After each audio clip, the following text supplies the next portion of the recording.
بتقول لي قول يا زينبو. منى البكري بتقول لي انا قول يا زينبو، وحطيت لي الضمه. ربنا يسترك يا منى. يا دكتور دلوقتي ان انا بنت متجوزه في مركز جنبنا. مالها؟ بنت متجوزه في مركز جنبنا. وبعدين هي غضبت 15 يوم. غضبانه. ورحنا بعد ما غضبت 15.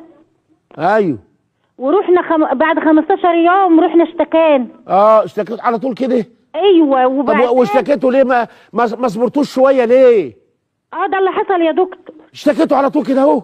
وبعدين خدت 20 راجل و3 عربيات. ورحت فين؟ ما اسمع يا دكتور. ايوه ورحت فين؟ يا دكتور. ورحت فين؟ وخدت 20 راجل ورحنا خلانا جوزها في انتخابات السيسي، ورحنا جبنا العزال كله. جدعه. وبعدين رحت طلقتيه. ايوه.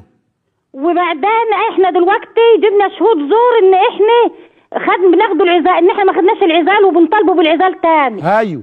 وحارمينه ان احنا ما يشوفش عياله. جدعه. ده فاضل ايه تاني؟ ما معكيش طبله؟ ما معكيش طبله؟ استني بس استني. انت حد مأجرك عليا يا بت؟ والله يا دكتور ده اللي حصل. وايه اللي جاب انتخابات السيسي للعدوان والافتراء؟ ما من ايامها. لا يعني وبتكيلي لي ورا بعضه وبتعترفي انك هيشيل العيال عنه، عايزه تدخلي الجنه؟ طيب يا دكتور هو نفسه يشوفوا العيال، ولما جه عندنا يشوفوا العيال ضربناه. ضربتوه؟ ايه. ليه؟ عشان تدخلوا الجنه ولا عشان يعملوا لكم تمثال؟ احنا ضربناه عشان يتجوز. انتوا عملتوا ضربتوه عشان يتجوز؟ ابن كلب حرامي الادب، كفر بالاسلام. يا نهار اسود يا دكتور. يا نهار اسود. المهم استني بس، يعني بنتك مخلفه منه كام؟ بنتين. بنتين 2. ايوه. وفي عريس جه يقدر يشرب الشاي دلوقتي وعايز يتجوزها؟ لا ما فيش حد لحد دلوقتي. هي ولا حد هيجي لك ولا يعبرك ما دام عرفوا انك في توايه وخدت العزال يوم الانتخابات بتاع السيسي. وعجنتوا الراجل عجن لما جه يشوفوا علاده. مين هيتجوز بنتك؟ مش هيتجوز بنتك واحد الا واحد يقدر يخبطك بالشومه اخر. لا طب سؤالك ايه يا زينبو؟ هل ده حرام بقى؟ انا ظلمت البنت. حرامين 2 و4 حرامات و80 حراما بالتمييز يا بت. حرام مين يا بت؟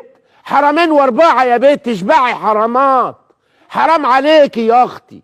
الواد يشوف عياله يا حبيبتي، وسيبك من اللي راح بقى بدام طلقتوها وعرفتوا تشتكوا، لكن يشوف ولاده وولاده يشوفوه، لا يجبروا ولاده ويقولوا لك خدي يا جده زينب كده تعالى ما ابوسك، وتيجي مقربه عشان يبوسك يجي واخدك بالبنيه موقع سنانك في حنكك اللي هو بقك يعني بالموضه.